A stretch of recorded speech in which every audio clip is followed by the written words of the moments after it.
Christmas is less than a week away. For many of us, this is the moment when we realize just how quickly Advent has passed. We meant to slow down, we intended to be more prayerful, and yet, here we are, balancing preparations, responsibilities, and expectations.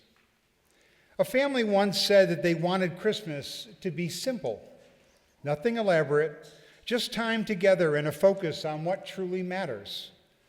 But as the week unfolded, questions began to surface. Did we finish everything? Are we forgetting someone? Do we still need to do one more thing? Even small decisions, decorations, schedules, plans seemed to carry more weight than expected. And eventually, someone quietly said, "Let us just pause for a moment." And that pause changed everything. In that moment of stillness, they remembered why they were preparing in the first place. Not for perfection, but for presence, and not the kind that go underneath the tree. That moment of pause is exactly what Advent invites us to experience, especially now when Christmas is so close. In the first reading, the prophet Isaiah speaks to people who are anxious and uncertain. They long for reassurance. They want clarity about the future. Instead of offering quick solutions, God gives them a promise.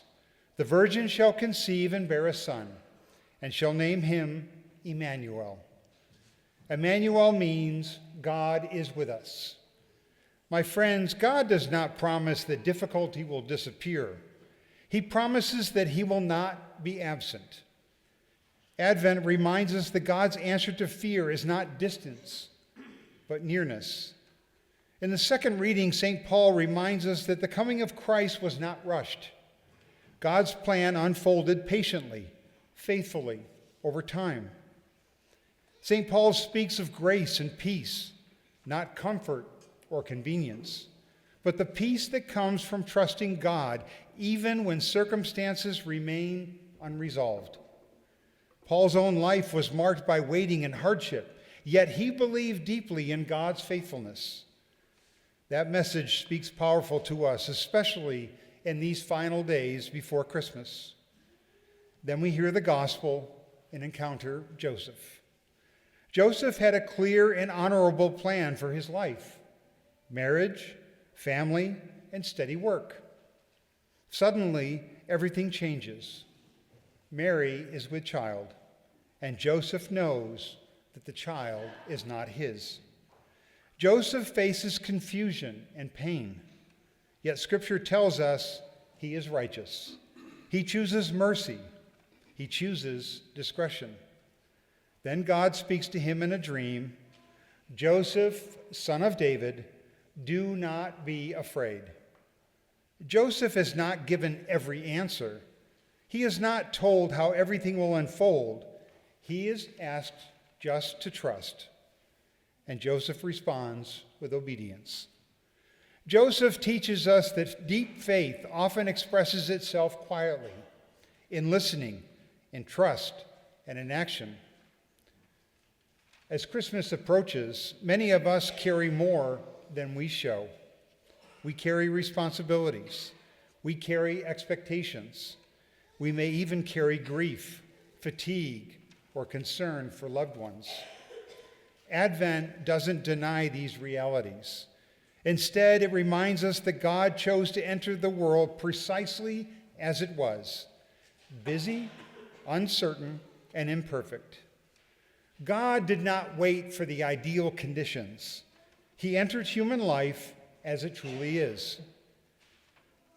My brothers and sisters, in these final days before Christmas, life does not suddenly become calmer.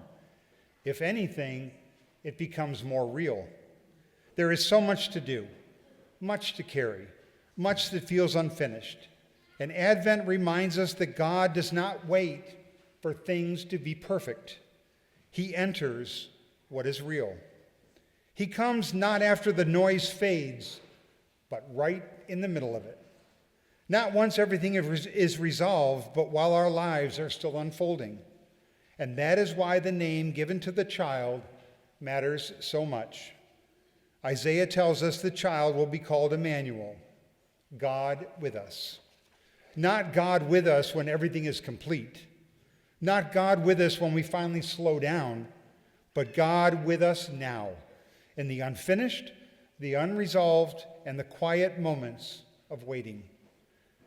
That is the heart of Christmas. Think again about that family who paused in the midst of preparation. Nothing was suddenly perfect. The list was not finished. The week was still full, but something shifted. In the pause, they remembered that Christmas is not something that we create. It is something that we receive. The first Christmas came in much the same way. Isaiah trusted God's promise. Joseph obeyed without full understanding, and Paul proclaimed hope in uncertain times. As we enter these final days of Advent, may we allow ourselves to pause. May we let go of the pressure to make everything perfect. And may we trust that Emmanuel, God with us, is already present, quietly preparing our hearts.